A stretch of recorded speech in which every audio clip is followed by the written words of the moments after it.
We all make mistakes.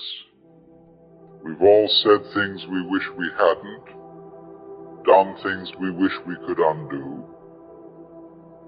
And yet, if you look back honestly, you will see that at that time, with the understanding and consciousness you had, you were doing your best.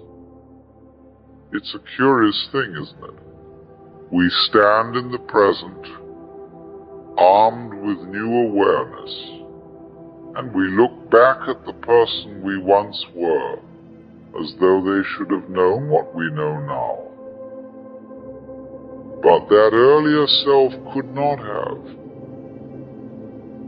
It was moving through life with the tools available at that moment, with the clarity or lack of clarity it had at the time. To condemn yourself for the past is like scolding a child for not knowing calculus. You learn through fumbling, through error, through falling down. That is how the game works. Every mistake was part of the path that brought you here. So forgiveness begins, not with grand gestures, but with this simple recognition. You were always doing your best, even when your best looked clumsy or confused. To see that is to soften. To soften is to begin to forgive. To forgive yourself is not to erase the past, nor to pretend it didn't happen. It is to see it for what it truly was, an experiment in being alive. Every choice, every blunder, every harsh word you regret was not a crime against existence, but a step in learning how to walk.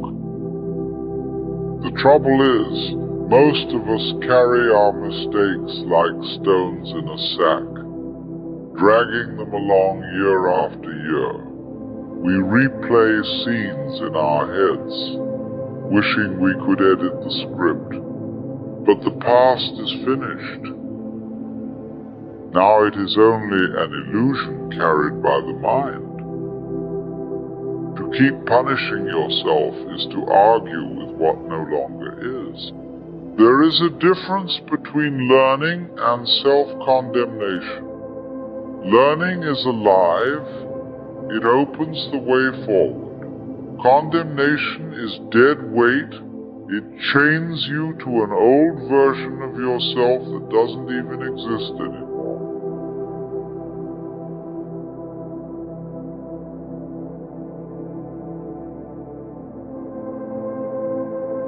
Compassion for yourself is to let the stones fall, to lay down the heavy sack, and to see that you are no longer the one who stumbled.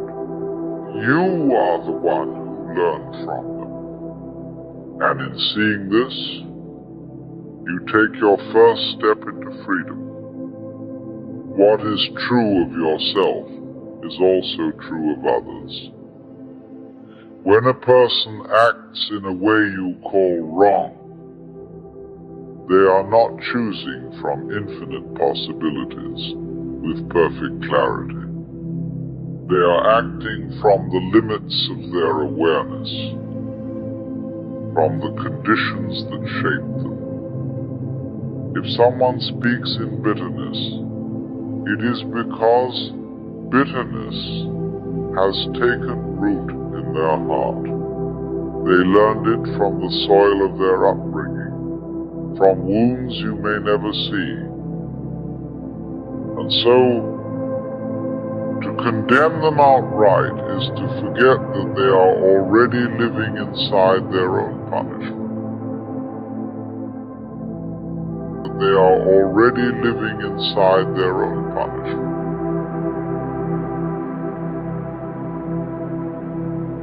that they are already living inside their own punishment. A person who lashes out is not free.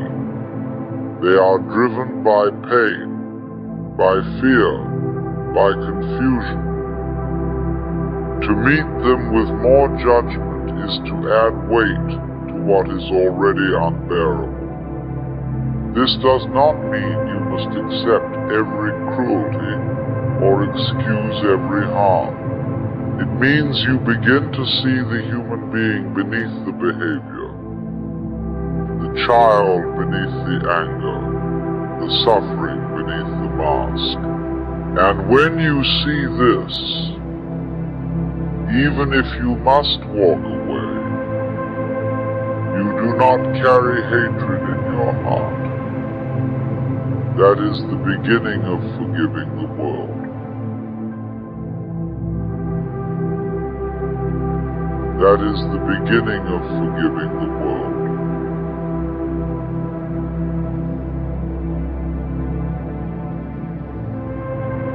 That is the beginning of forgiving the world.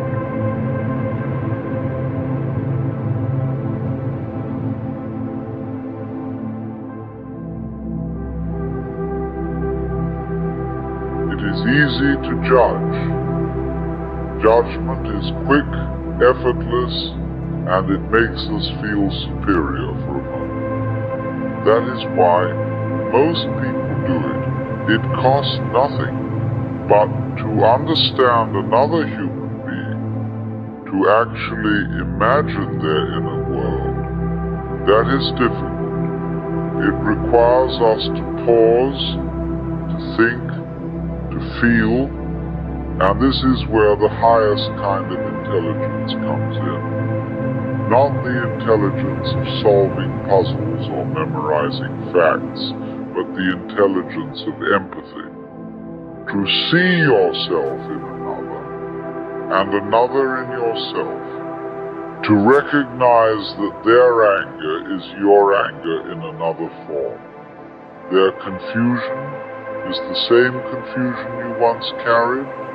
Their blindness, the same blindness you once struggled through. It is the deepest strength, for anyone can strike back, anyone can condemn, but to look into the eyes of another and see the suffering that drives their actions, that is a rare and subtle wisdom. When you understand in this way, forgiveness ceases to be a moral duty. It becomes a natural response. You see, there was never anything to forgive in the first place. Only pain to be understood. There is a saying, hurt people hurt people. Pain has a way of reproducing itself, passing from one to another like a contagion. Someone wounded in childhood may grow up to wound their own children. A bitter word spoken to you may be repeated unconsciously to someone else, and so the chain continues, generation after generation. If we do not awaken, if we do not forgive, we simply pass the poison along. We become the very thing we once suffered from. And in this way, the world remains locked in a cycle of resentment and retaliation. Forgiveness is the refusal to play that game. It is the decision not to pass along what was handed to you in anger. It is saying, this stops here. Not because the other person deserves it, but because you no longer wish to carry the burden forward. In that moment, forgiveness is not about them at all. It is about you. It is how you reclaim your freedom from the endless repetition of hurt. You become the break in the chain, the point at which pain no longer multiplies. Forgiveness, you see, is not always about embracing someone or inviting them back into your life. Often it happens silently, in the privacy of your own heart. You may forgive a person and still choose not to walk beside them again, and that is perfectly so. Forgiveness does not require forgetting, nor does it demand foolishness. What it asks of you is simple, that you no longer carry the fire of resentment. For resentment burns only the one who holds it. For resentment burns only the one who holds it. You may think you are punishing another by keeping hatred alive, but in truth, it is your own mind that smolders, your own spirit that is consumed. So forgiveness is not weakness nor indulgence. It is clarity. It is the ability to see that to hold on is to chain yourself to the very thing you long to be free of. By letting go, you release not only the other, but yourself. By letting go, you release not only the other, but yourself. By letting go, you release not only the other, but yourself.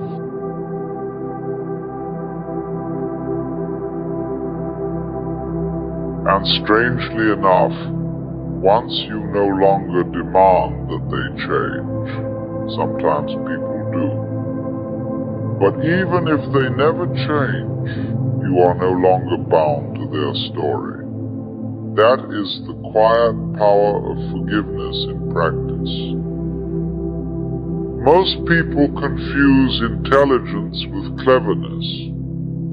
To be clever is to calculate, to manipulate symbols, to win arguments, but the highest form of intelligence is not found in the head alone.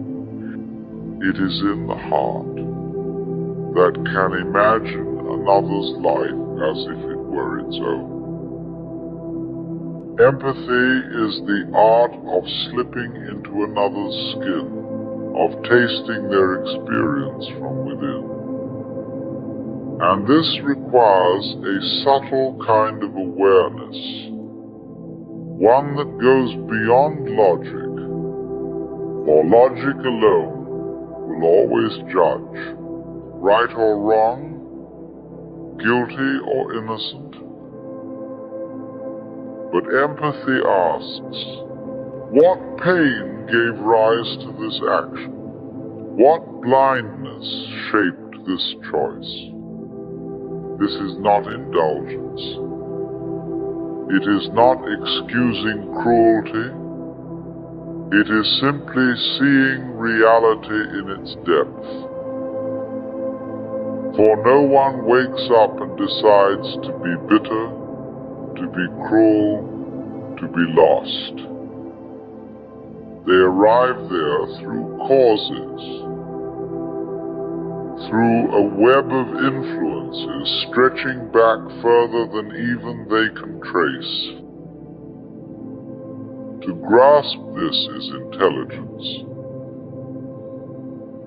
It is difficult, because it dissolves the easy satisfaction of judgment. But it is liberating, because once you see the chain of causes, you can no longer hate the link. You can only understand. At the deepest level, forgiveness is not even a moral act. It is a recognition of unity. When you see clearly, you begin to understand that the one who harms you is not truly separate from you.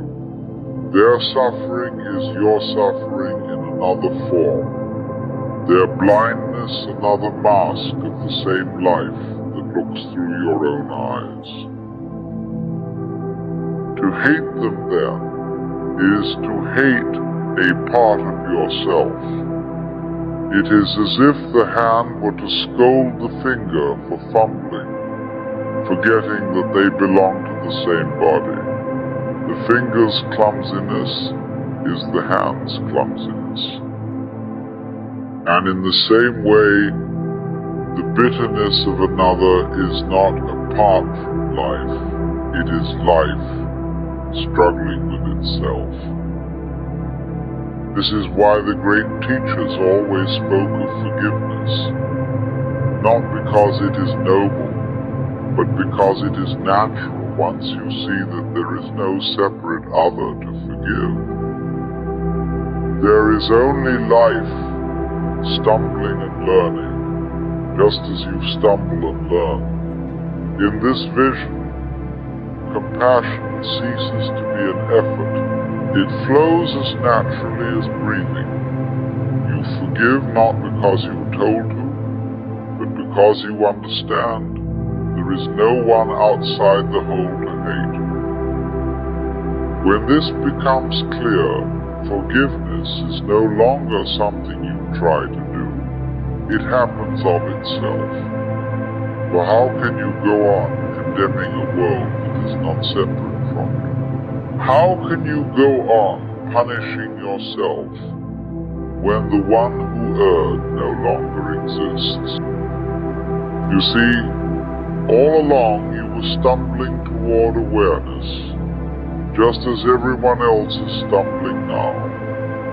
And the strange thing is, when you stop demanding perfection from yourself or from others, you begin to see the beauty of this clumsy dance.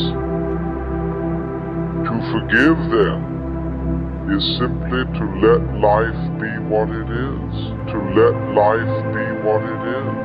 To let life be what it is. To let life be what it is.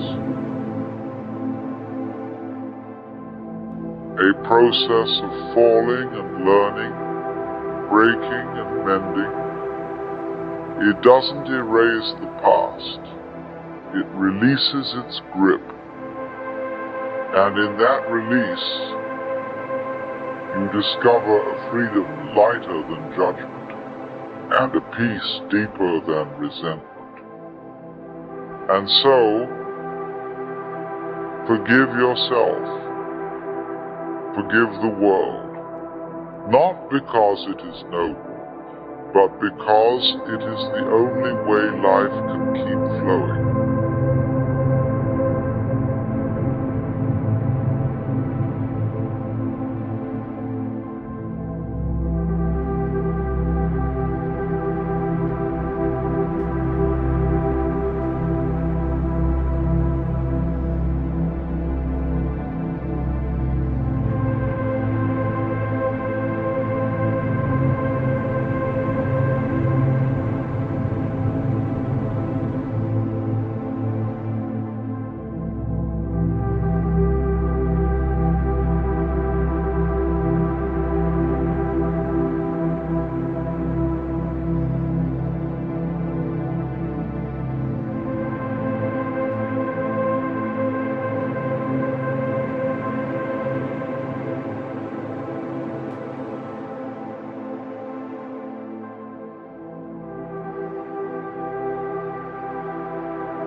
You see, most people go through life under the strange illusion that other people make them angry, that the world out there with its noise and nonsense somehow creeps inside and shakes the calm from within.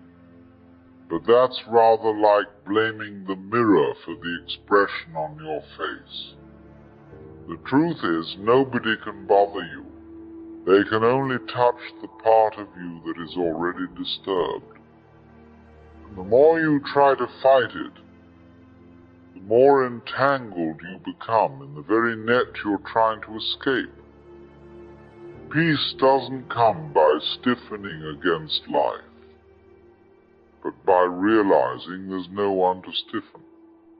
The waves rise and fall, and the ocean never minds. The waves rise and fall, and the ocean never minds. The waves rise and fall, and the ocean never minds. In the same way, anger, irritation, frustration, they come and go, but they are not you.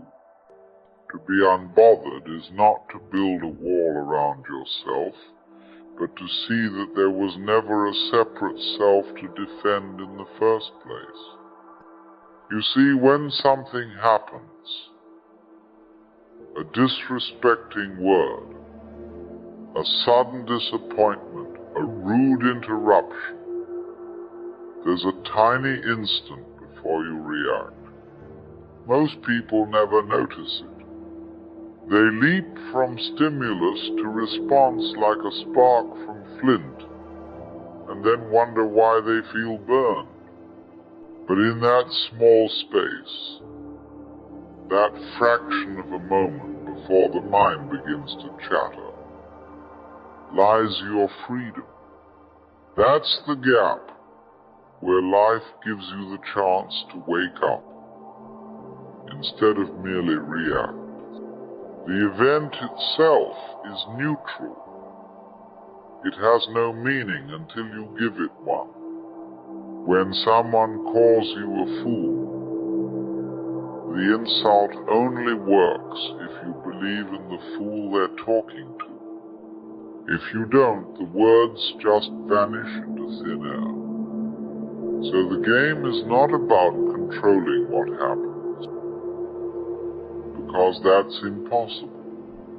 It's about watching what happens within you and realizing, I don't have to pick that thought up. Anger only asks one thing of you: participation. The moment you stop playing, it dies of neglect. To react less is not weakness. It's the highest form of intelligence. It means you've remembered that you were never the puppet. One of the great sources of human misery is the quiet expectation that other people should know better. We spend an extraordinary amount of time waiting for the world to behave sensibly, as if everyone else secretly agreed to follow our rule. But of course they didn't.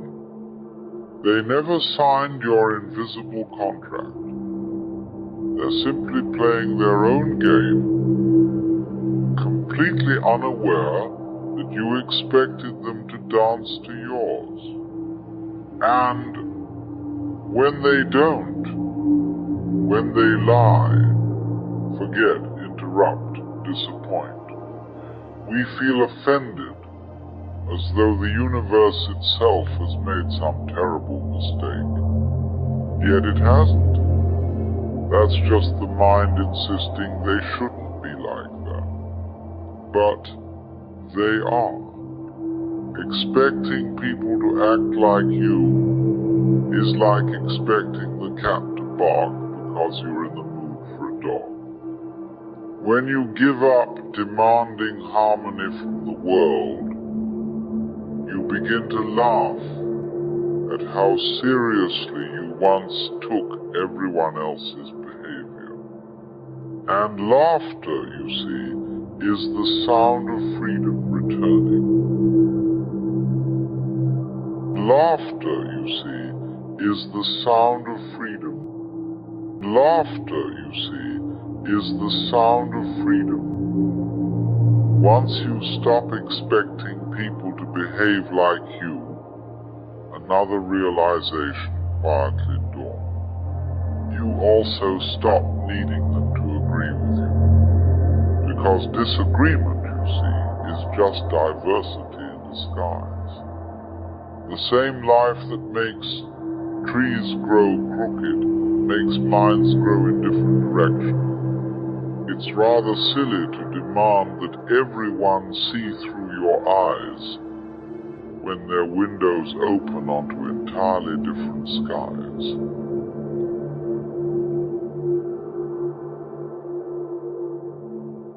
And that's where most of our suffering begins. Not in what people do, but in our desperate urge to make them see it our way.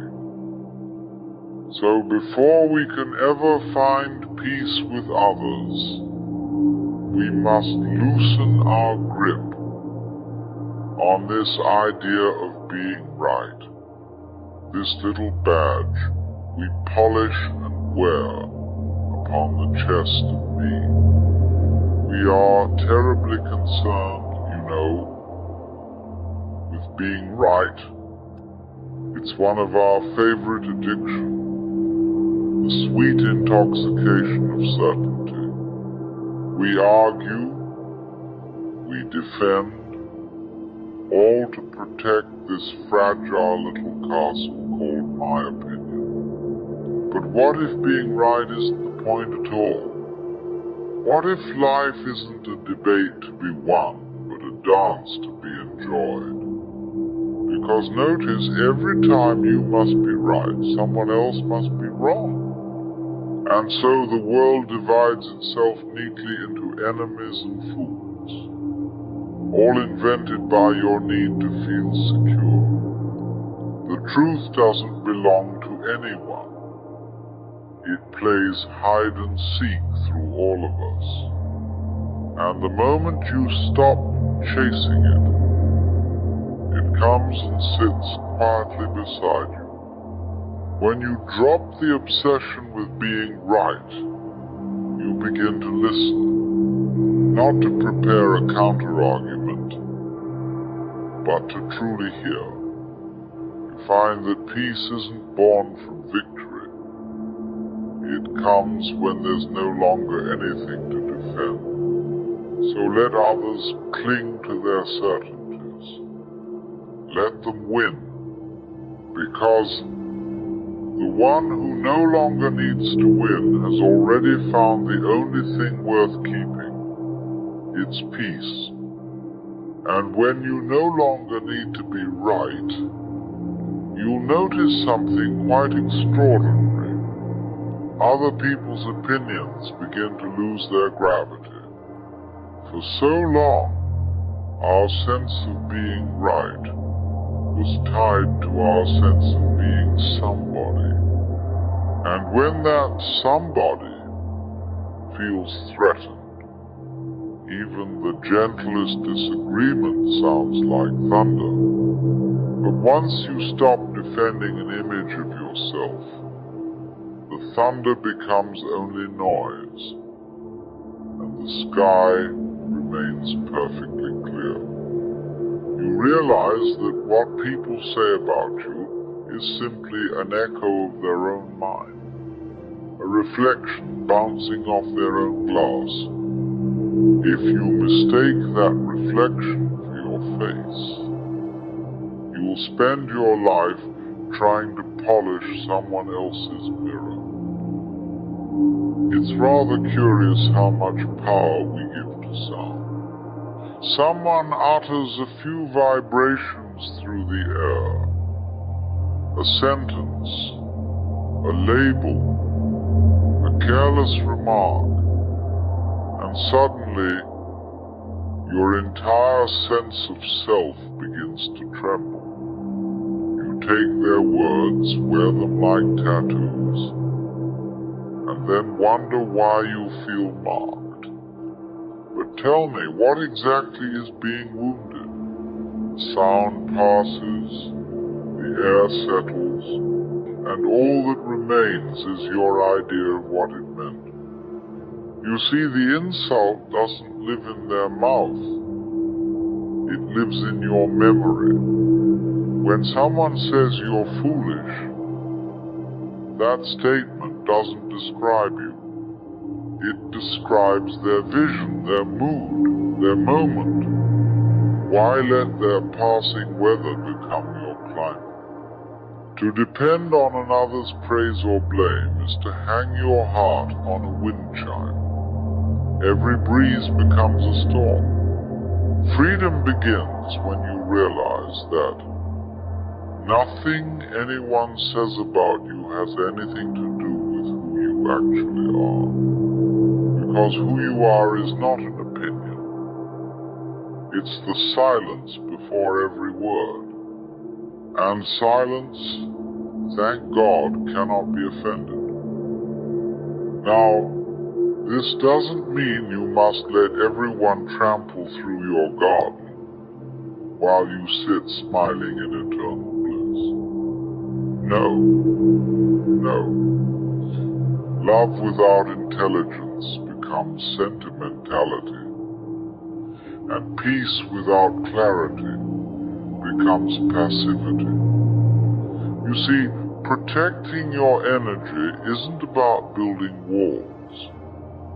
It's about knowing where your garden ends and the wild forest begins.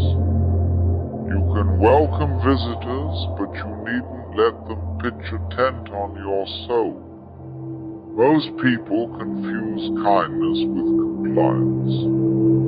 They think to be spiritual is to say yes to everything, to be endlessly available, endlessly forgiving, endlessly exhausted. But even the sun sets, and even the ocean withdraws from the shore. Boundaries are not barriers. They are expressions of balance. When you say no, you're not rejecting the other. You're honoring the rhythm of your own being. Because if you give when you're empty, you offer not love, but resentment dressed as virtue. It's a funny thing. When you finally stop overextending yourself, you discover that life doesn't fall apart. It simply rearranges itself around your peace. And peace, unlike exhaustion, doesn't need to be earned. So, protect your energy not by closing the heart, but by staying rooted in yourself, like a tree that bends with the wind but never forgets where it stands. When you no longer feel the need to defend an image, you find that silence begins to speak for you. It's not the silence of avoidance or repression. It's the silence that comes when there's simply nothing left to say. Most people imagine strength as volume, as assertion, as a firm voice that must be heard. But real strength often sounds like nothing at all, because truth doesn't argue. It just is. When someone throws anger at you, what happens if you don't throw it back? It falls to the ground like a stone that has lost its target. And in that quiet, something extraordinary occurs. Their fury begins to echo only in their own mind, while yours remains still, like a pond untouched by the wind. You see, silence is not a retreat. It's a refusal to participate in madness. It's not submission. It's sovereignty. It's saying without words, I will not be drafted into your war. When you stop reacting, the world reveals its true pace.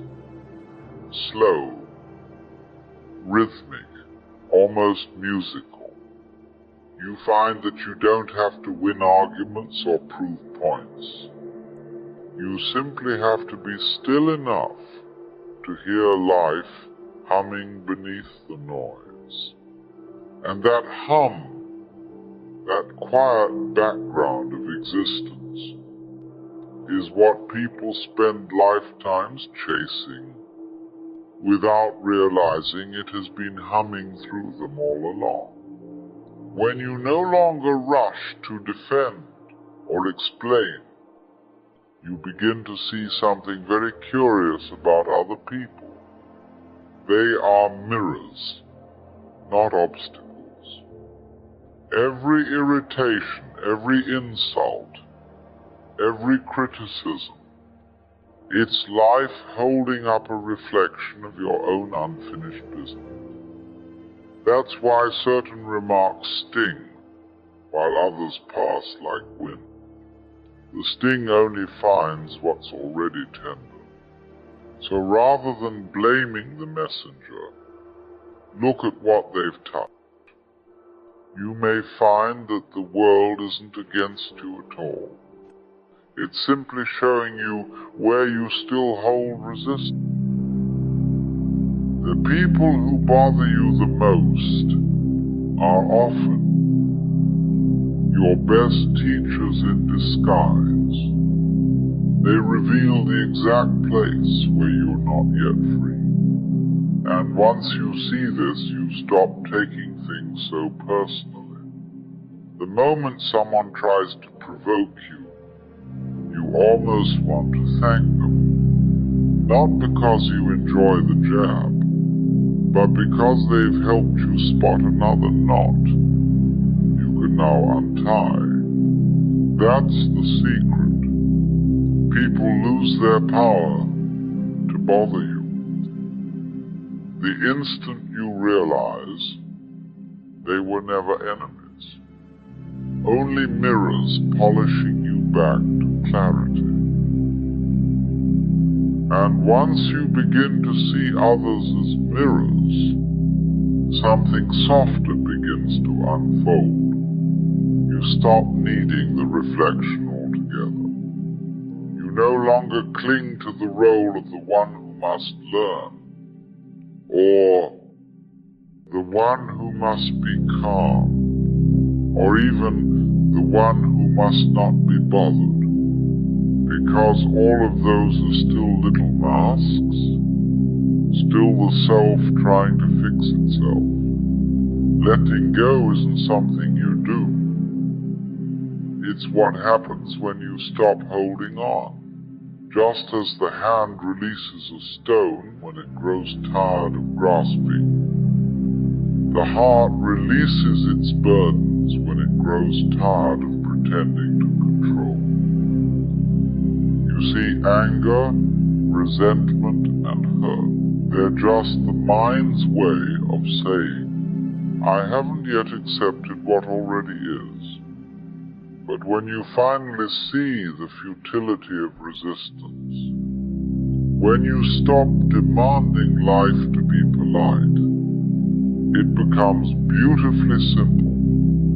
People say what they say. The world moves as it moves, and you remain undisturbed like the sky behind all weather. To let go is not to forget, nor to forgive in any official sense. It's to wake up and realize there's nothing to forgive, because there was never anyone separate to offend. The play goes on, the actors shout their lines, and you, at last, can sit in the audience,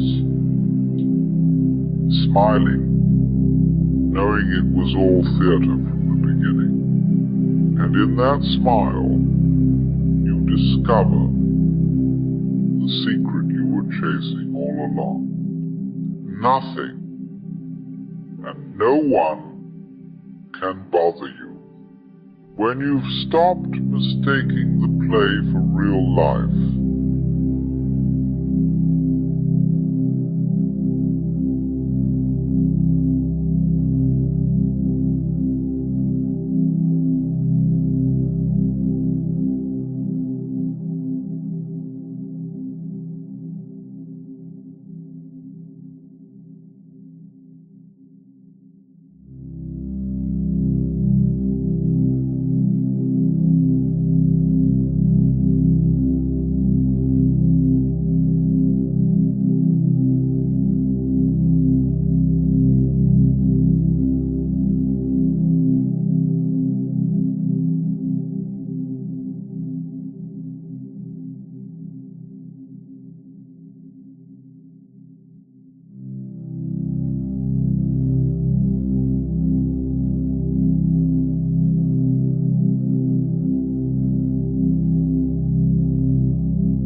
Everyone these days is talking about meditation, as if it were some peculiar skill, some extraordinary discipline that one must master, like playing the violin or learning mathematics. But the very moment you try to do it, you've already missed the point entirely. You cannot meditate, you simply cannot. The very attempt is already failure. For the simple reason that the ego, the thinker, the little voice inside your head, are the very obstruction to meditation itself. Thinking is nothing but a form of inner chatter, like talking to oneself. And as long as that chatter goes on, you remain trapped in a world of abstractions, a world of symbols about reality, rather than reality itself. You see, reality is not a thought, it's not a word, it's not a name. Reality is now. And this moment, this eternal present, cannot be grasped by the mind that seeks to capture it, because the mind can only represent, never experience directly. The trouble, you see, is that most people try to meditate by struggling with their own minds. They sit in their little postures, gritting their teeth, attempting to silence thought, to force tranquility. But that's like trying to smooth rough water with a flat iron. The harder you try, the more turbulent it becomes. No, you cannot meditate by effort. You can only allow meditation to happen. In the same way that you allow yourself to listen to the hum of the world, without trying to understand it, without naming, without grasping, just listen, just be. And in that effortless being, meditation arises on its own. You see, most people are simply addicted to thinking. That endless chattering inside your skull, words, symbols, images, it never stops. And it is quite literally talking to yourself. Now, if you talk all the time, you never hear what anyone else has to say. And if you think all the time, you never allow yourself to encounter what is real. All you have are your own thoughts about reality, which are merely representations, not reality itself. You live, as it were, inside a map, mistaking it for the territory. Inside a world of symbols that refer to things, but are not the things themselves. You see a tree, and you call it tree. But the word tree is not the living, rustling, swaying reality out there. It's only a noise, a convenient label. This is the basic illusion. The mind constantly labeling separates you from what is. It creates a gap, a gulf between the observer and the observed, between the knower and the known. And in that gap you feel alienated. You feel alone, cut off from the universe that you are actually inseparable from. You see, it's rather curious. We live in this constant attempt to describe, to name, to control. But reality does not need your commentary. It simply is.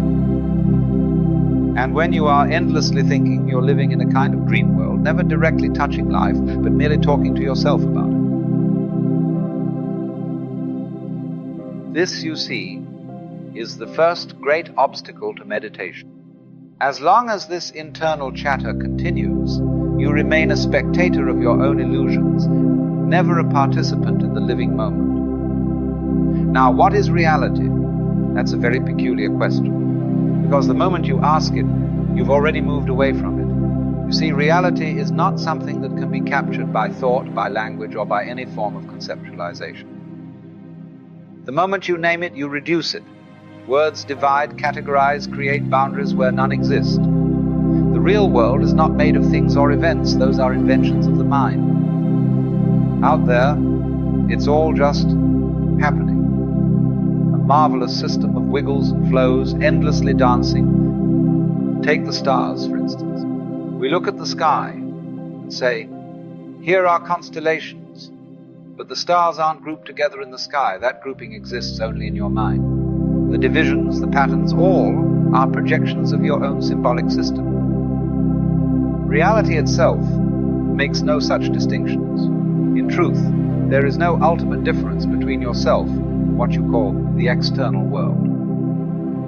The idea that I am something inside this bag of skin, separate from everything else, is simply an illusion, a convention.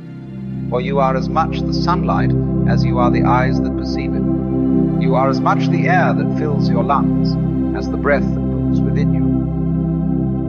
But the ego insists on this division. Here I am, and there is the world. This separation is at the root of our anxiety, our conflict, our search for control. But reality, the real reality, is utterly free of all this. It is neither spiritual nor material. It is not this or that. It simply is. And the moment you stop trying to grasp it, to define it, you begin to taste it. Now let us speak of this thing called the ego, the I, the separate self that most people imagine themselves to be. The ego, you see, is not a thing. It's not some entity hiding inside your head, pulling the levers. The ego is a social convention, a hallucination created by your thinking. It is the thought of I. And when you examine it carefully, you find that it has no substance of its own. It is simply a pattern of tension, a continuous effort of identification and control. When you think, you create the image of a thinker behind the thoughts. When you feel, you create the idea of a feeler behind the feelings. But these are only ideas. Thoughts do not require a thinker, any more than lightning requires someone to operate the thunder. Thoughts arise spontaneously. They happen as clouds form in the sky. The problem arises when we identify with this abstraction. That is, when we believe that the ego is real, solid, permanent. And this identification creates conflict. It creates fear. It creates the desperate urge to control, to improve, to protect something that in truth has no independent existence. The tragedy is that the ego is precisely what tries to meditate, and that's the great joke of it all. The very thing that wants to let go cannot let go. The ego cannot surrender, or surrender would be its own dissolution. You see, meditation cannot be done by the ego. The moment you approach meditation as something you must do, you are reinforcing the very illusion that must evaporate. Meditation is not something you achieve. It is something that happens when the ego exhausts itself and falls silent. Here is where so many go astray. They sit down to meditate, with furrowed brows, tense jaws, and anxious minds, determined to still their thoughts, to silence the inner noise. But, you see, this very act of trying is itself the noise. To try to meditate is like trying to smooth a rough pond with a flat iron. The more you press, the more ripples you create. The water would settle perfectly well on its own if only you would leave it alone. So too with the mind. People imagine that meditation means the absence of thought, that a blank mind is the goal. But thoughts, you see, are no more a problem than the chirping of birds or the passing of traffic outside your window. They are simply happenings, part of the great orchestration of life. You don't need to suppress them. You don't need to resist them. You simply observe. As you would listen to the wind or watch leaves flutter, you allow the thoughts to come and go without judgment, without grasping, without naming. Meditation happens naturally when you stop interfering. When you stop trying to meditate, you are meditating. It's a paradox, you see. The ego wants to be the master, to be in control even of its own surrender. But surrender is not something the ego can perform. It is what arises when the ego dissolves. Therefore, let go of the effort. Let the mind be as it is. And like a tired bird that eventually quiets its song, your thoughts too will settle when left undisturbed. Meditation is the art of non-doing, the grace of being. So then, if meditation is not a practice of doing, what is it? It is simply being present with what is, without the compulsion to alter, to judge, or to fix. It is in essence a profound listening. You close your eyes and allow the world to pour into you. You hear the faint hum of distant traffic, the whisper of the breeze, the gentle beating of your own heart. And you do not name these sounds. You do not categorize them. You simply receive them. You let your senses play freely, without interference from the mind's commentary. You allow your breath to breathe itself, without control, without manipulation. You let your body exist as it is, aches, tensions, sensations, without trying to improve or resist any of it. This is the art of non-doing. You are not forcing anything, not aiming for any particular state. You're not trying to achieve tranquility or enlightenment or bliss. You're simply allowing. And in this allowing, something remarkable happens. The boundary between self and world begins to soften. The rigid lines dissolve. You no longer feel like a separate observer watching life from behind your eyes. You become instead part of the happening itself. The breath, the sounds, the thoughts, all part of one continuous process. In this you rediscover your original nature, effortless, spontaneous, free. You are not a fragment trapped in a skin bag called me, but rather a manifestation of the whole universe, a wave upon the vast ocean of being.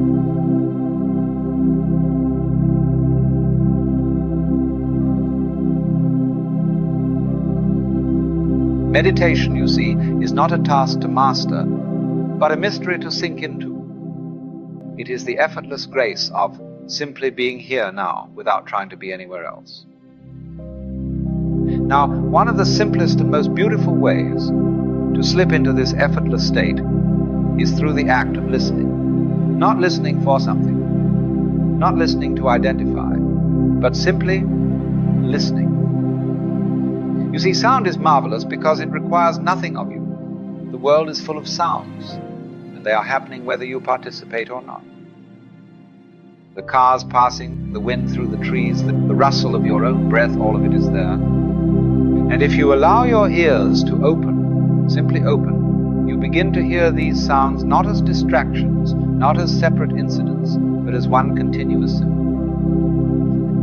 You do not label them. That's a bird. That's a car horn. That's my stomach rumbling. No, you allow sound to be pure vibration. You listen as you would listen to music, not analyzing but receiving. And if you find yourself thinking, which you will, you listen to your thoughts as though they too are sounds. A kind of interior humming, like birds twittering outside your window. You neither suppress nor indulge them. You let them come and you let them go. In this act of listening without grasping, without commentary, you fall effortlessly into meditation. The mind no longer struggles. The ego, which always wants to understand, to control, to manipulate, finds nothing to cling to, and slowly, quietly it dissolves. You discover in this listening that you are not a separate listener, standing apart from the world. You are simply part of the vibration. The ears and the sound are one process. Meditation happens when you listen not to achieve silence, but to hear the music of existence itself. Breathing holds a profound secret. Most take it entirely for granted. After all, it happens continuously, day and night, without conscious effort. Yet, at any moment, you can decide to alter it, to hold your breath, to breathe deeply, to quicken or slow the rhythm. It exists in a strange borderland, both under your control and entirely independent of it. This peculiar nature of breath offers a glimpse into the artificial distinction between what we call self and what we call world. Ordinarily, there is a firm division in the mind. On one side, things I do. On the other, things that happen to me. But breathing unsettles that neat separation. Am I breathing? Or is breathing happening? The more attentively you observe this rhythm, the more that old division begins to blur. Breathing is not an isolated act performed by a little me inside a body. It is part of a much larger process. The air entering your lungs was stirred by the trees. The oxygen carried into your bloodstream was once part of a great atmospheric dance involving oceans, forests, and sunlit skies. Breathing is participation in a cosmic circulation. This realization extends beyond respiration. Your entire organism, the beating of your heart, the movement of your digestion, even the involuntary twitches of your muscles, operates as an intricate system that never once asked for your permission. The thought that you are in control is only a narrow spotlight of conscious attention, scanning the vast mystery of your existence. Here lies one of the great revelations of meditation. As you simply watch your breath, neither guiding it nor interfering, the understanding arises that the apparent boundary between what I am doing and what is happening to me is arbitrary. The breath breathes itself, and in that effortless flow, the illusion of a separate controller begins to dissolve. This is not a philosophical abstraction. It is something directly experienced when attention settles into stillness. Watching the breath without interfering is a mirror for life itself. Life moves through you. The heart beats, the lungs fill, sensations arise. None of these require your effort. And in that effortless happening, there is no solid I pulling the strings, only the continuous dance of existence. As this understanding deepens, meditation ceases to be a practice of control. It becomes a surrender to what has always been unfolding without your grasp. People are always trying to get somewhere. They imagine that life is a kind of journey, a long road leading towards some final destination. Enlightenment, success, salvation, or ultimate happiness. But this entire way of thinking is built on a fundamental misunderstanding. In music, the purpose is not to reach the end of the composition. If that were so, the finest musicians would be those who played the fastest. The meaning of music is in the playing itself, the unfolding of each note, each pause, each crescendo. The joy of music is not in arriving, but in the movement, the flowing patterns of sound. The same is true of dancing. No one dances to arrive at a particular spot on the floor. If that were the purpose, people would simply choose the shortest route and stand still. The dance exists entirely for its own sake. The movement is the meaning. But most approach life as though it were a race, as though everything exists for the sake of arriving somewhere better, somewhere else. This striving keeps them perpetually unsatisfied, forever chasing a future that never arrives. For tomorrow is always one day away, and the horizon recedes as you approach it. In truth, life is much more like dancing than like traveling. Every moment is complete in itself. Every experience is the point. The striving itself creates the illusion of incompleteness. The moment one imagines there is something to attain, one steps out of the flow of life and becomes anxious, restless, disconnected. Meditation reveals this directly. When you sit quietly, not chasing thoughts, not grasping for results, you discover that the present moment is entirely sufficient. There is nowhere to go, nothing to achieve. The now contains everything. This is why genuine meditation has no goal. The ego, always concerned with improvement, demands progress. It wants to meditate, to become wiser or peaceful or enlightened. But this desire is rooted in the illusion of becoming, of movement toward an imagined end. In stillness, it becomes clear you are already here. There is no elsewhere. Life is not a path, it is a rhythm, not a pursuit, but a play. And when this is seen, the weight of striving lifts, replaced by the simple joy of being present, fully engaged in the dance of existence. For most, the great fear beneath all fears is death. The notion of slipping into eternal nothingness, of being extinguished like a candle flame. The mind conjures the terrifying image of an endless darkness, a vast emptiness where no experience remains. But this fear is built upon a false premise, that there exists a solid, separate I that can be lost. Ask yourself, where were you before you were born? Can you recall any sense of non-existence? Of course not. There was no awareness of absence, just as you have no awareness of the inner workings of your liver or the turning of the planets. And they happen without your knowing, without your effort. When you imagine death, you project the idea of continued awareness into a state where awareness itself is absent. But non-existence, is not an experience you can have. You do not experience being dead, any more than you experienced not yet being born. Consider sleep. When deep in dreamless sleep, where does you go? There is no fear, no longing, no pain, only an absence of differentiation. Then you awaken, and the world appears again as if summoned into being. But in truth, the world was never separate from you. Birth and death are not absolute boundaries, but movements in a continuous flow. Just as waves rise and fall upon the ocean, each being emerges and dissolves back into the great totality.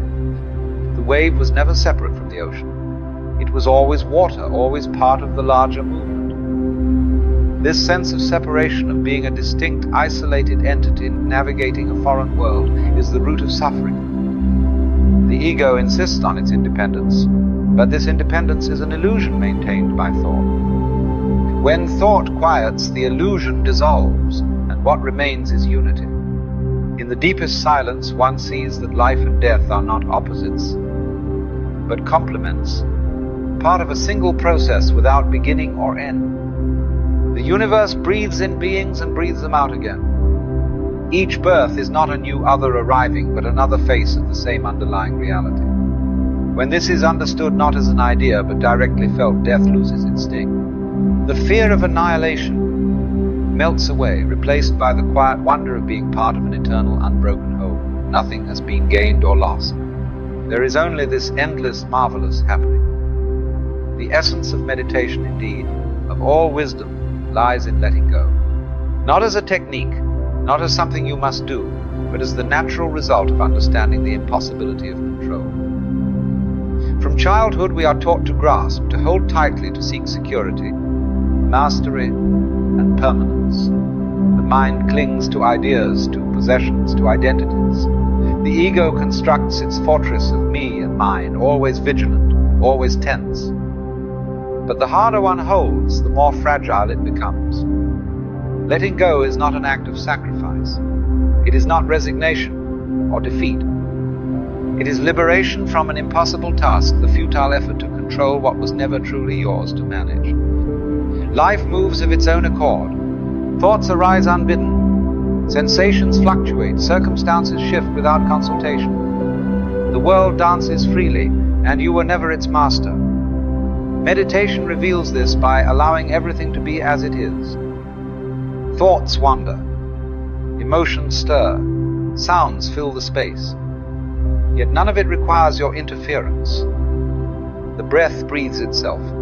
The heart beats on. The world continues to turn. And as this truth deepens, the compulsion to manage every detail slowly dissolves. True freedom emerges not from domination, but from participation, from becoming part of the flow rather than standing apart from it. The separation between self and world softens until the boundary disappears altogether. When the grip of control loosens, something remarkable is discovered, a profound harmony beneath the apparent chaos. Even conflicts, pains, and losses reveal their place in the greater rhythm. The so-called discord of life is simply the necessary contrast that gives rise to the beauty of the whole, like shadows defining light, or silence defining music. This is why the great traditions speak of enlightenment not as an attainment, but as a return to what was always present, hidden beneath the restless grasping of thought. It is the simple recognition that you are already home, already part of the totality, that requires no improvement. In letting go, the heavy burden of self dissolves. There is no longer anyone struggling to meditate, no one seeking to arrive. There is only the effortless grace of being utterly complete, profoundly free. And so, at last, we come full circle. Great misunderstanding is that meditation is a tool, a means by which one might become more peaceful, more enlightened, more successful, or somehow more perfected. This is the language of striving, the subtle whisper of the ego still plotting its escape, still seeking to improve itself, as though it were a flawed machine in need of repair.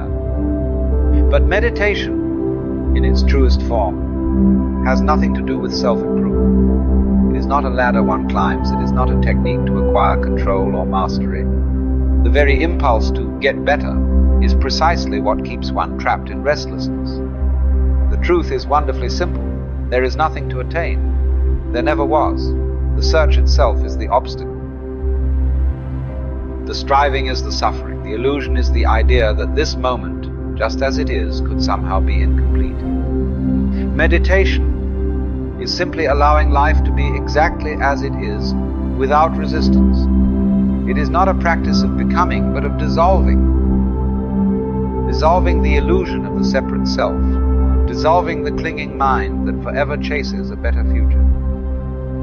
When that dissolves, what remains is the present. Not as a concept, not as a moment in time, but as the timeless reality of being. This is why it has been said, when you stop trying to meditate, meditation happens. Not because you have achieved something, but because you have relinquished the effort. The silence was always there, beneath the noise of grasping. Life is not a problem to be solved, nor a journey to be completed. It is music to be heard, a dance to be danced. An unfolding that requires no purpose beyond itself. And in this very moment, as you sit, as you breathe, as sounds arise and fade, meditation is already occurring. No effort is necessary. No attainment is waiting. There is only this. The play of existence continues. And you, like a wave upon the sea, are part of its endless, effortless rhythm.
a curious paradox, which is, to love is unconditional, but to be loved is conditional.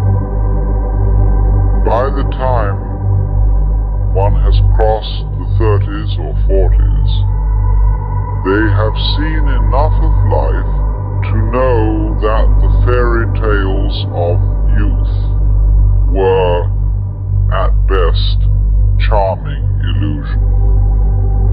One begins to understand that love does not appear as a reward for virtue, nor is it guaranteed to remain, simply because you have been loyal, patient, or deserving. Some have poured themselves, drop by drop, into the vessel of another's life, only to watch it leak away through fingers that once clung to them. Others still dwell beneath the same roof with their chosen companion, yet feel as though they have become a stranger at their own table. And there are those who have wandered from heart to heart, thinking that the next embrace, the next yes, would finally fill the hollow within, only to find the emptiness echo back at them. You begin to wonder why something as natural as love has become such a labyrinth of conditions, unspoken bargains, and quiet disappointments. You sense that somewhere, beneath all the poetry and promises, there is a truth you have been avoiding. For love, as it is sold to us, is not love at all, but something dressed in its garment. And here, perhaps, lies the seed of our quiet discontent. We have confused the appearance of love with love itself, the structure that holds it, with the living thing it was meant to carry. From our earliest breath, the world whispered its bargain into our ears.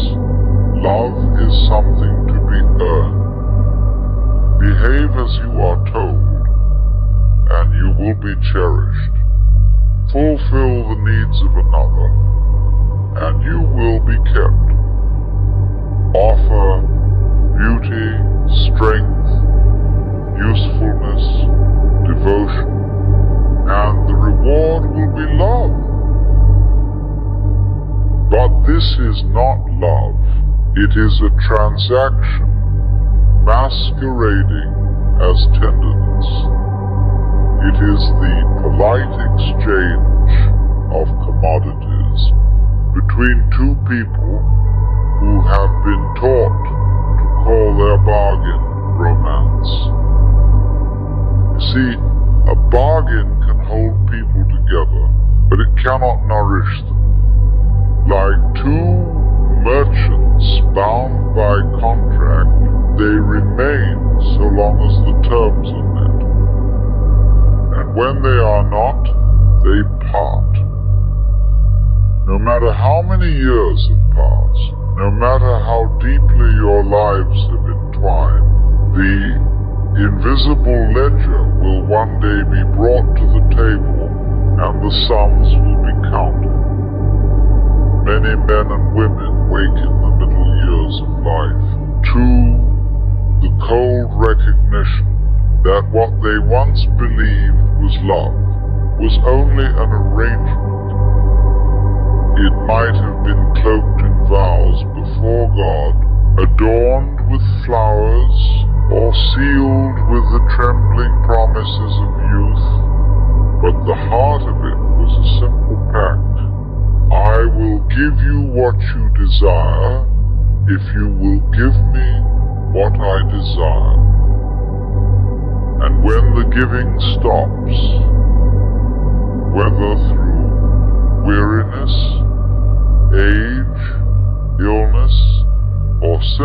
change the warmth fades. The eyes that once sparkled at your arrival now glance past you, as if you had become little more than a shadow in the room. We were never told as children that such love is a performance, and that performances end. When you mistake the bargain for love itself, you spend your years in quiet exhaustion. You give your time, your loyalty, your devotion, believing this will secure the thing your soul longs for. But what you have secured is not love, only the continuance of an arrangement. And so it happens that many, after years of faithful giving, find themselves bewildered when the warmth fades. Not because they cease to care, but because life has moved, as all things do. Nothing stands still. Even stone wears away. Even plastic warps with time. The man or woman you first knew has changed, just as you have, and the bond built upon fixed terms begins to strain under the weight of impermanence. And there is another truth, more difficult to swallow. When the demands of the bargain are no longer met, the mask will fall. In the absence of what they sought from you, be it comfort, affirmation, or security, some will show you who they truly are. The tenderness you thought was theirs by nature may vanish, revealing not cruelty perhaps, but a hollowness where love was never rooted. You may have felt it, the gaze that no longer lingers, the laughter replaced by a cold and watchful silence. The shift is so quiet, you can almost convince yourself it isn't there. But in that stillness you see it, you were cherished not for your being, but for the service you rendered. And when such a union falters, it does not simply end, it unravels something inside you. It leaves you staring at the ruins, asking whether you were ever truly loved, or only ever necessary. Love is not a bargain, nor is it a chain. It is not I will if you will, nor the silent counting of who has given more. Such things belong to the marketplace, not to the heart. True love is a freedom, the liberty to give without ledger or demand. It is to be fully present with another, not to bind them, but to care for them, simply because the caring itself is joy. It is a gift given without the shadow of a contract, without the fear that it must be returned in equal measure. But here lies the paradox. Such love cannot be given by one who is starving for it. The heart that is desperate to be loved back will always, in some hidden way, attach strings to its giving. It will watch, it will measure, it will wait for the return. And when it does not come, bitterness will grow like ivy through the soul.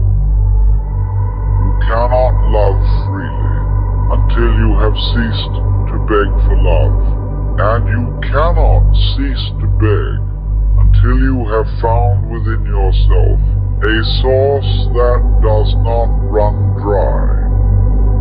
That source is not in another's eyes, nor in their approval. It is in the quiet knowing that you are already the child of the very life that breathed you into being. Call it God, call it the eternal, call it the nameless mystery. It has loved you into existence before you could earn or deserve a thing. Look at the sun. Even after all this time, the sun never says to the earth, "You owe me." Look what happens with a love like that. It lights the whole sky. To know this is to stand unshaken whether others love you or turn away. Then, and only then, can you give love as the sun gives light, not to be thanked, not to be owed, but because it cannot help itself. To love is your freedom. No one can take it from you. It is the act of your own being, the overflow of the life that moves through you. You may give it to one, to many, or to the whole world, but it remains yours to give, to be loved. Now that is another matter that is never in your keeping. You cannot command it, purchase it, or reason it into being. Love offered to you is a gift of its own accord, arriving when it will, leaving when it must. It is as the wind that brushes your cheek. You may open your arms to it, but you cannot hold it there forever. If love is given to you, receive it with gratitude. Drink of it while it flows, but never clutch at it, as though it were the last drop in the world. For the moment you try to drag it from another's hands, it ceases to be love and becomes something else, obligation, pity, or bondage. And remember this, you are already loved, not by the fickle tides of human affection, but by the source from which you came. It breathed you into life without condition, without demand. To see this is to know you are never wholly bereft. If you wish for love from others, it must begin here in loving yourself, not in the shallow sense of indulgence, but in the deep sense of accepting your own being without reserve. For a heart at peace with itself no longer begs, it invites, and when two such hearts meet, their love is not a trade, but a meeting of rivers, each full from its own spring. When two people who have learned to dwell at peace within themselves come together, it is not to be filled, for their cups are already full. They do not arrive at each other's door as beggars, bowls outstretched. They come as givers, carrying abundance that spills over the rim. In such a union, there is no bargaining. No one is keeping score. No quiet dread of who owes whom. Love is not given to earn, nor withheld to punish. It moves as naturally as breath, as the tide that rises and falls without being told. Here, the joy is not in taking, but in sharing. There is no hunger in the eyes, only light. One gives not because the other demands it, but because giving is the most natural expression of their being. And so both are fed, not by the draining of one into the other, but by the overflow of each. This is the only love that does not rot into resentment. For where there is no emptiness to be filled, there is no fear of losing. When two full hearts meet, they are free to let each other be, to grow, to change, to wander and return, without the grasping that turns love into a cage. And yet, such a meeting is rare, for most search the world to find another who will complete them, not knowing they were never half a person to begin. Only when you drink deeply from your own well will you find another who drinks from theirs. And together you will not merely survive, you will overflow. The world you meet each day is not a stranger. It is yourself in another form. You cannot draw from a well what is not in it, nor can you meet in others what you have not yet met. In your own heart, if you carry a hollowness within, you will find yourself surrounded by those who take, not because the world conspires against you, but because nature fills a vacuum. Those who have nothing will seek from you what you have not given to yourself, and you will mistake their hunger for love. If, on the other hand, you move through life with a fullness of being, you will meet those who also carry an abundance. They will not clutch at you or drain you, for they are not living on scraps. Instead, you will find an ease in their company, a recognition as though you had always known them. This is not a mystical trick, nor some hidden cosmic law, but a simple truth of human meeting.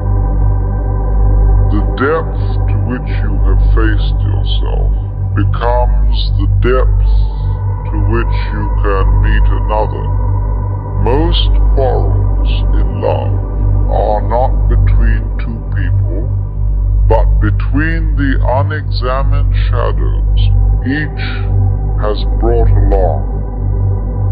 So, before you go searching for kindness, tenderness, or devotion in the eyes of another, turn inward and meet your own gaze, not to condemn yourself, nor to tally your flaws, but to make the acquaintance of the stranger you have long carried in silence.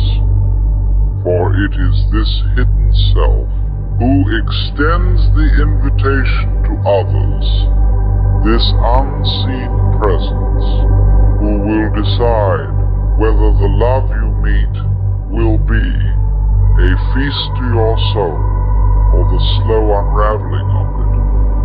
When this truth takes root in you, do not hoard it.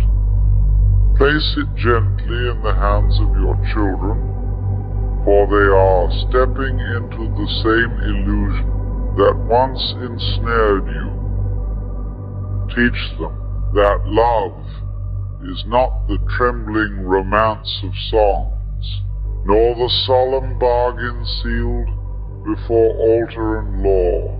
It is the willingness to give without the shadow of a demand, to care without the constant fear of loss.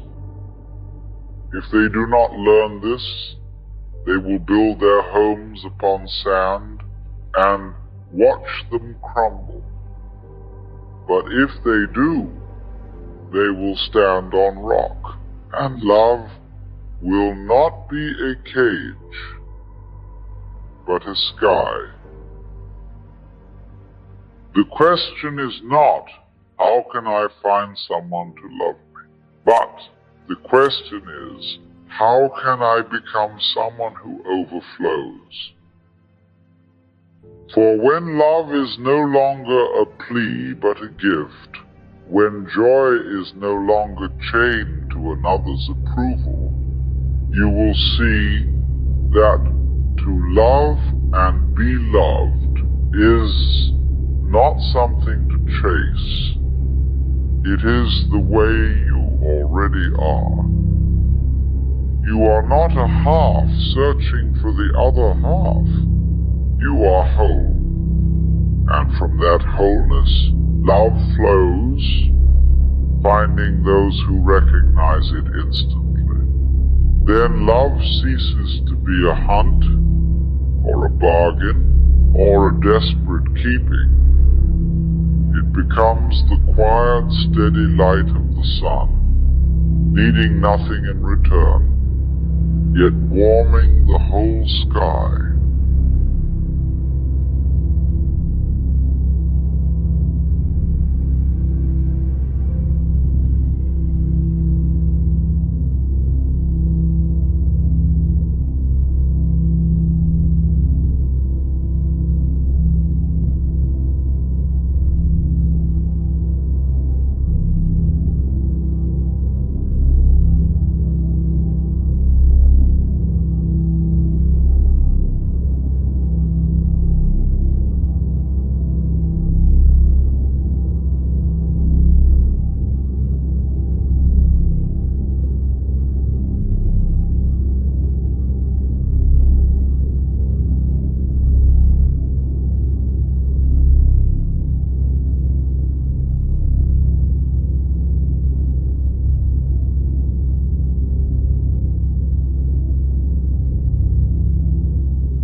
again. You see, ladies and gentlemen, we have been trained, conditioned to believe there is such a thing as free will. We stand here proud with our heads high, telling ourselves, I choose, I act, I move of my own accord.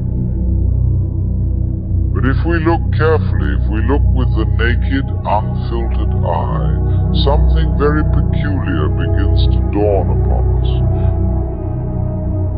You move your hand. You say, I decided to move my hand. Did you decide to decide? Did you know how to decide to decide? Of course not. The decision come out just like that. It appeared and you felt, I did it. Yet if you watch carefully, you will see there is no clear separation between what you do and what happens to you. Breathing goes on. You can stop it for a moment if you like, but mostly it happens. Your heart beats without your command, yet you cannot live without it. So where is the line? Where does the voluntary end and the involuntary begin? It is very, very fuzzy. And because it is fuzzy, the whole story of free will begins to wobble. You may feel, I am in charge, but look deeper. You will discover a strange thing. What you call free will is a happening. Like the ripple of a wave on the ocean, like a flame dancing on the candle. Your choosing happens within a great field of happenings. You cannot stand apart from it. But there is a superstition buried deep in us, a superstition that says, no, I am something quite apart from the rest of it. I command my destiny. I will the future. I'm afraid that simply does not hold water. If you examine even the simplest moment of your life, you will see a long chain of causes and conditions, reaching far beyond what you can even imagine, shaping every little movement, every desire, every word you speak. So, you are not so much the commander of your destiny as a marvelous expression of it.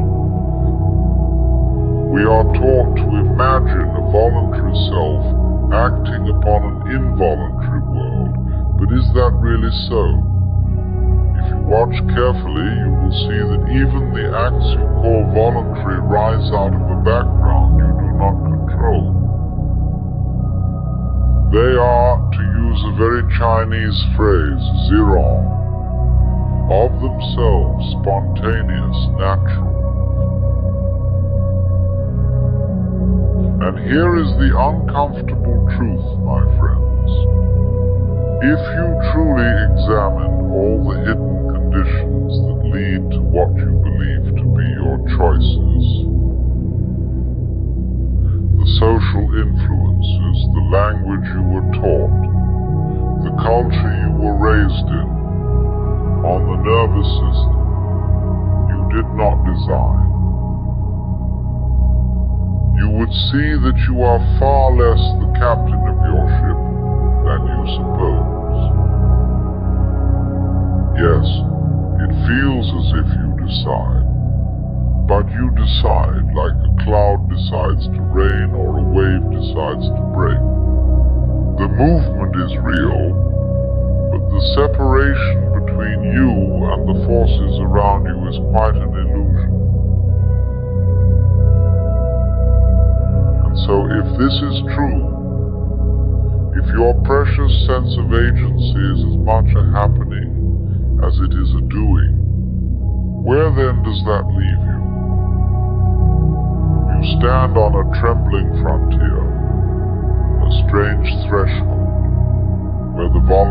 shades into the involuntary, where what you feel you choose is woven of the same cloth as what happens to you. It is precisely here, in this blurred, dreamlike zone, that we must pause and look deeper into the strange, shadowy realm where voluntary and involuntary dance together, each depending on the other, neither quite apart. So then, here you stand, on that curious threshold, where the sense of choice melts into the sense of destiny. And if you look very closely, you will see that there is no fixed line, no sharp edge, dividing what you do from what happens to you. Take breathing. Most of the time it goes on by itself. You do not will your breath, it breathes you. But if I ask you to hold your breath, you can do that too. So is breathing voluntary or involuntary? Think of your heartbeat. It pulses rhythmically, carrying blood to every corner of your being. You do not order it to beat, yet without its beating, you could never will anything at all. And in that same fashion, decisions arise within you. You think you make them out of thin air, in a flash. But did you choose to have the background that gave rise to that decision? Our culture encourages us to imagine the mind as a little boss perched in the skull, ordering the rest of the body around like a foreman. But if you watch carefully, you will see that your mind is like the crest of a wave, inseparable from the deep surge beneath it. The wave cannot move without the ocean. In the same way, you cannot act without a sea of conditions moving you. The air you breathe, the language you speak, the people around you, the entire weave of existence supports you. There is no hard division between doing and happening, between the pusher and the push. You are pushed by what you push, you are moved by what you move.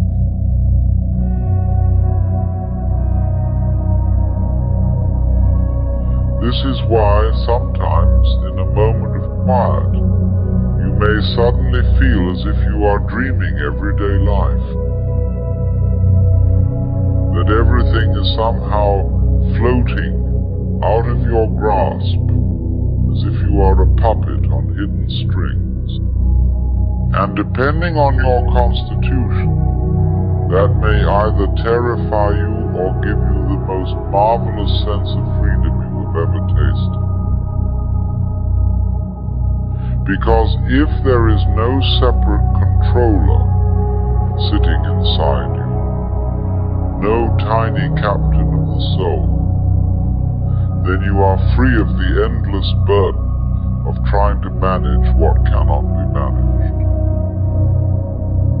You can discover that you are a process unfolding, and that process has no need of a controller, because it is doing perfectly well by itself. If you can begin to see this, you might wonder, as many have before you, what exactly this means. Is it all simply determined? Are we only passive marionettes dangling in the wind of circumstances? Or is there something beyond that stale old debate of determinism against free will? We must look deeper still into the heart of what truly happens to see whether there is any difference at all between the self and the world that surrounds it. And so you may ask, if I am not a mere puppet, yet I do not stand apart as a separate, isolated doer, then what am I? Look deeply into this, and you will see that neither the doctrine of absolute determinism nor the doctrine of a freely willing self can explain what is happening. The old habit of splitting the world into doers and happenings, causes and effects, simply will not hold. You see, the behavior of what you call the individual is the same process as the behavior of what you call the environment. You cannot really separate them. They move together like two sides of one coin, or the two poles of a magnet. You cannot have the North Pole without the South Pole, nor can you have the organism without the world in which it unfolds.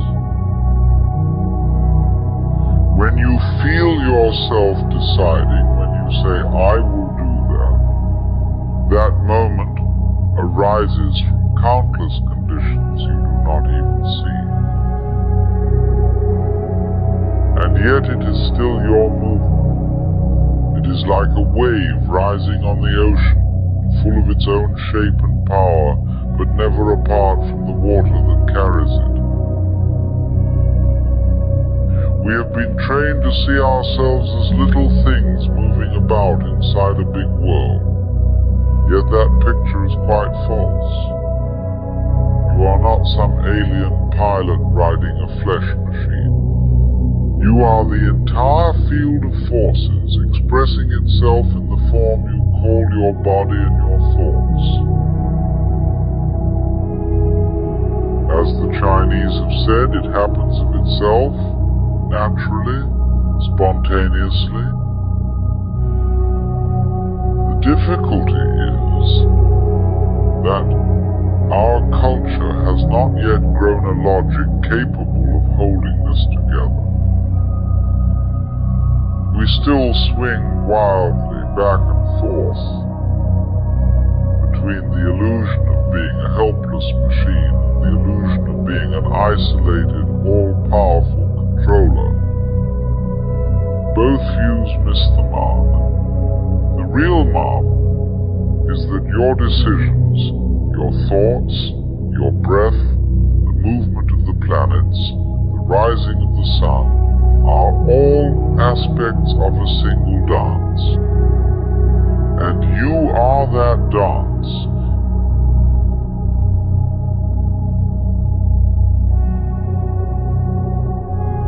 If you watch very carefully, you will begin to see that existence is relationship. There is no thing in this universe which stands alone. What you are is not some solitary lump of consciousness wandering through a world of separate objects, but a pattern of relationships woven into the total process of nature. As I have often said, there is no such thing as light without eyes to see it. No such thing as sound without ears to hear it. And no such thing as an organism without an environment. The environment creates the organism, just as the organism creates the environment. And the two move together, each defining the other.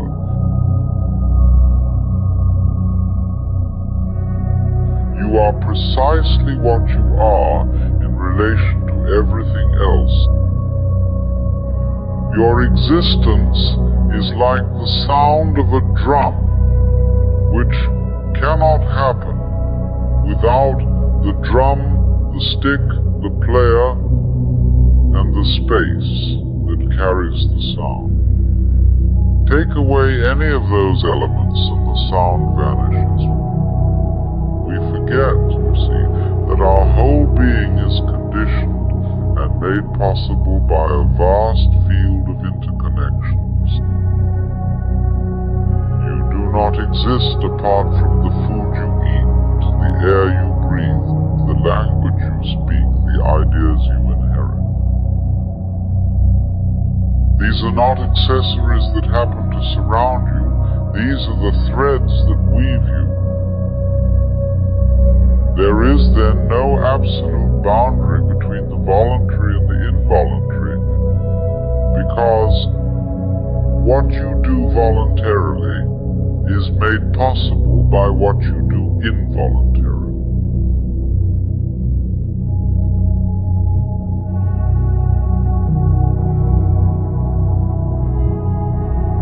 Just as your deliberate movements depend upon your heartbeat, which depends upon sunlight, which depends upon a star, which depends upon the galaxy, in the end, there is no separate self confronting an alien world. There is simply the grand relationship in which the subjective and the objective are two faces of a single act.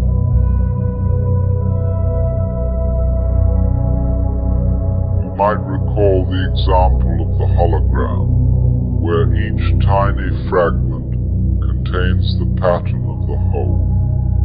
In the same way, each single wave on the ocean tells you about the entire sea. Every leaf upon a tree, each line of its veins, is shaped by the earth, the sun, the wind, the rainfall, and the ages of life that came before. Nothing stands alone. Every so-called separate thing is a momentary form within a field of relationships, the same field that sustains it and defines it. Just as the entire organism is contained in each of its cells, so the whole pattern of the universe is carried within every fragment. That is why a clever anthropologist can take a jawbone and, from its structure, reconstruct the entire creature to which it belonged, because the part is never a part. The part is a window upon the whole. When you truly see this, you understand that there is no fundamental division between what happens to you and what you do. The so-called environment is not out there apart from you, but is you just as much as your hands and your breath. The Buddhists express it beautifully.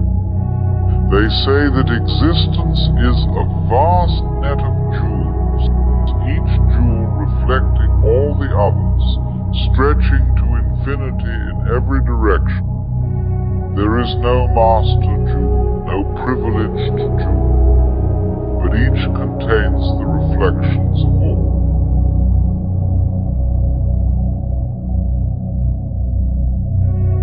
So then, why do we not see this great interconnection? Why do we feel so heartbreakingly separate from the rest of the world? The answer is quite simple, though rather surprising. Our senses and our minds are screening devices. Your eyes, your ears, your skin, all these marvelous instruments, are built to filter.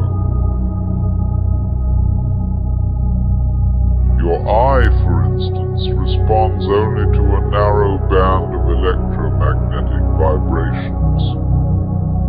It does not see cosmic rays or gamma rays. Your ears hear but a thin slice of all possible sound.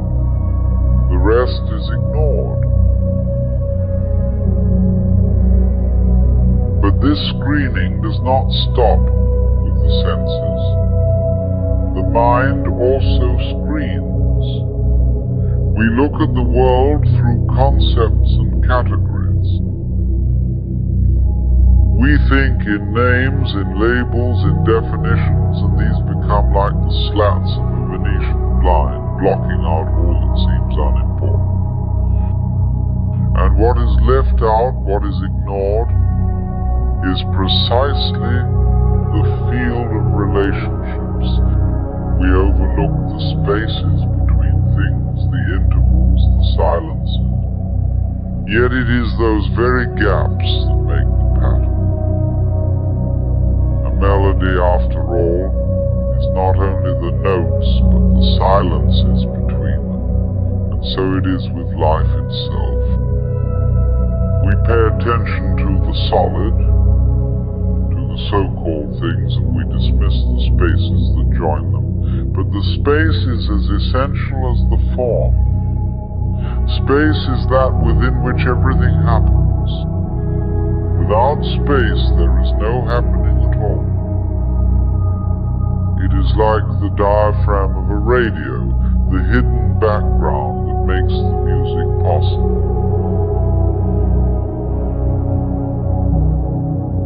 We are trained to value only certain things, to prize some sensations and disregard the rest. But the moment you begin to drop these preferences, the moment you allow your awareness to widen, you discover something quite astonishing.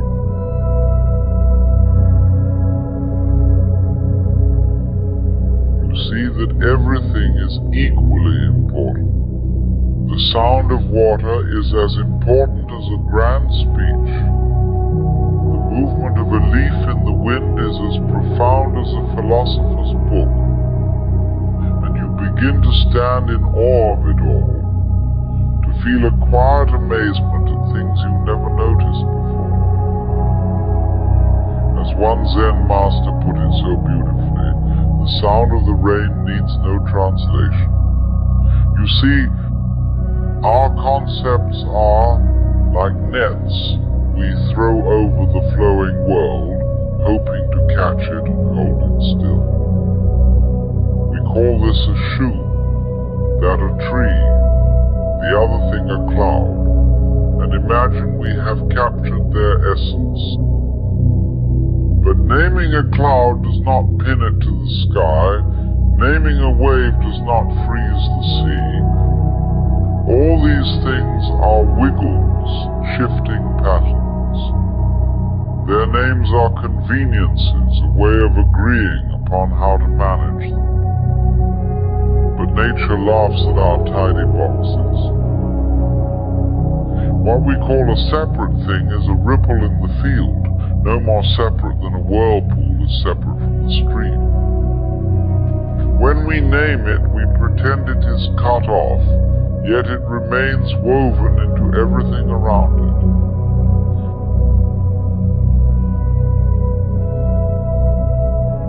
As we sit together, we notice bodies, chairs, walls, but we treat the space between them as if it were nothing. Yet space is everything. It is the very condition for anything to happen at all.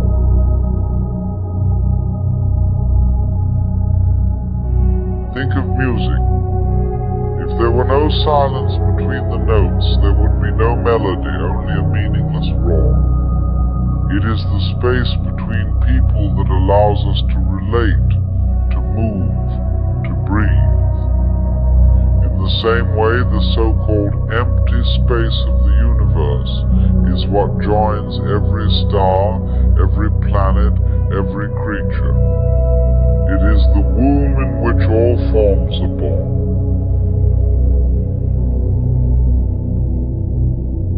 Space is not a mere backdrop, but the essence of relationship. Like the intervals that let you hear a tune or see a pattern. When you see that, the world shifts from a collection of isolated things to a single resonant happening, full of rhythm and harmony.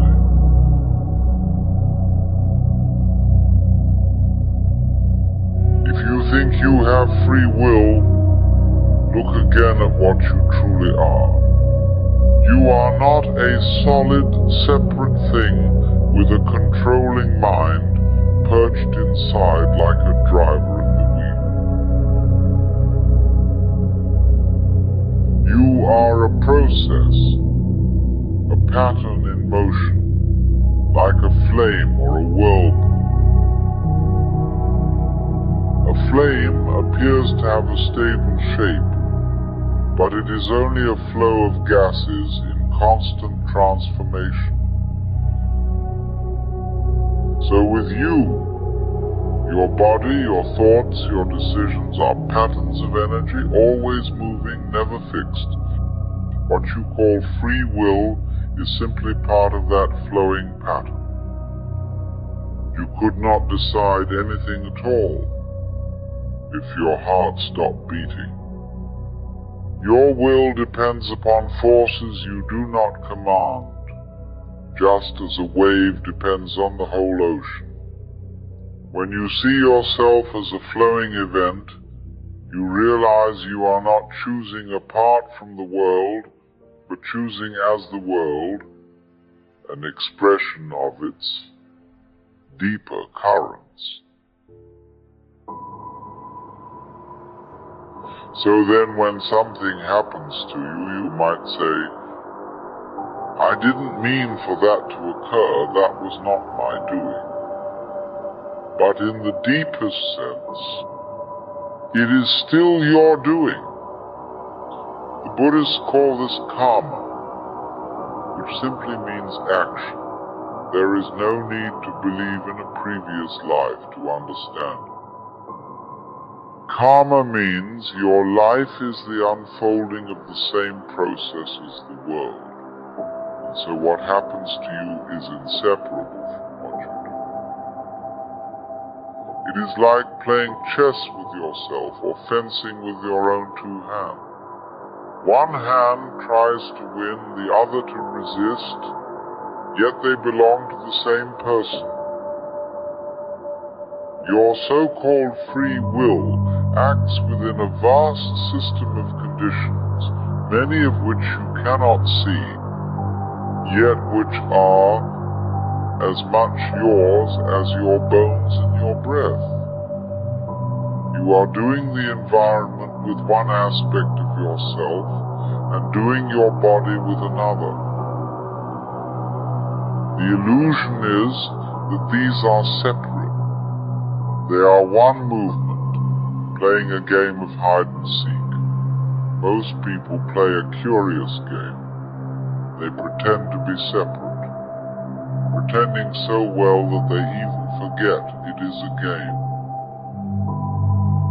This is what the Buddhists call avidya, usually translated as ignorance, but perhaps better understood as forgetting. It is like a child playing hide and seek, who hides so perfectly she cannot find herself again. In the same way, we hide behind the story of a separate ego with free will, and we are terrified to peek behind the curtain. Yet the world goes on, whether or not you remember your part in it. The stars keep shining, your heart keeps beating, and you keep deciding, though you never chose to be born or to breathe. When you see through this forgetfulness, it is both liberating and frightening, for you realize you are the very energy of the universe, pretending to be an isolated little person. The drama of being lost is part of the game, to make it more exciting when you are found. Now, you might wonder, if everything is connected, if every choice depends on conditions beyond my control, is there any freedom at all? But look closer. When you realize that what you call yourself is the entire pattern of existence expressing itself, you discover a strange kind of freedom. Not the freedom of a separate little puppet pulling its own strings, but the freedom of the whole dance moving through you. It is like the freedom of a wave rolling on the ocean. The wave cannot say, "I will go east" or "I will stop." It is carried by the sea. Yet, within that movement, it is free to express its crest, its shape, its rhythm. So your freedom is not to stand apart from life, but to ride it, to feel its power move through you, and to move with it. This is a freedom beyond freedom, because there is no fear of failing to control what was never yours to command in the first place.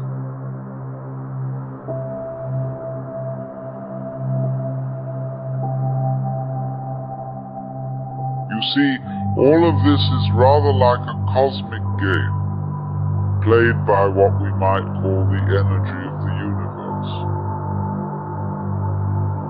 It invents players, invents rules, and forgets itself in order to play wholeheartedly.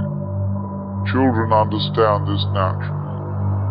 They throw themselves into games with fierce devotion, and then forget the game as soon as it ends. Adults, however, stay so busy trying to keep the rules of their chosen game that they mistake the game for reality itself. This is why we suffer. We believe our separate identity, our supposed free will, is the real thing. But it is just one mask among many, worn for the delight of experience. So then, what does it mean to live responsibly?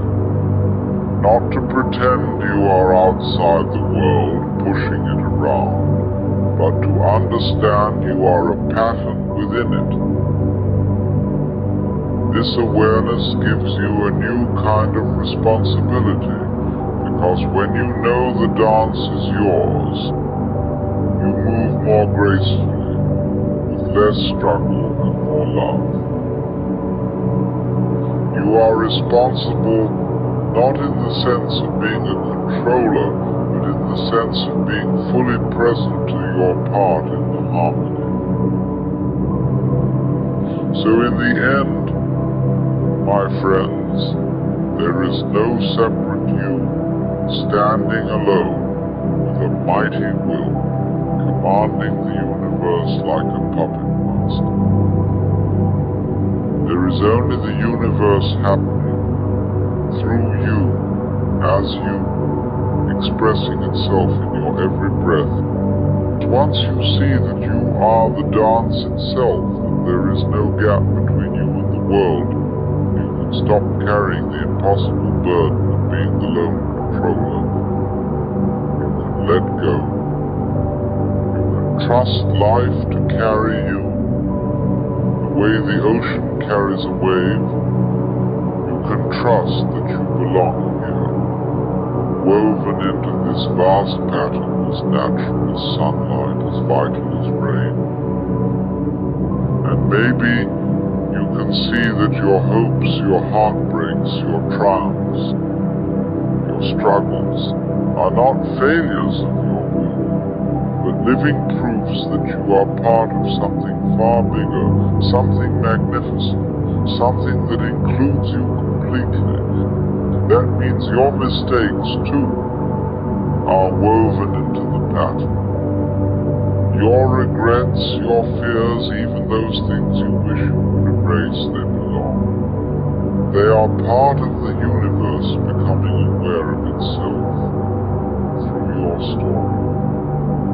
So you need not stand apart, judging yourself, terrified of getting it wrong. You are already being lived, as you are, and you are enough. And perhaps that is the greatest freedom of all.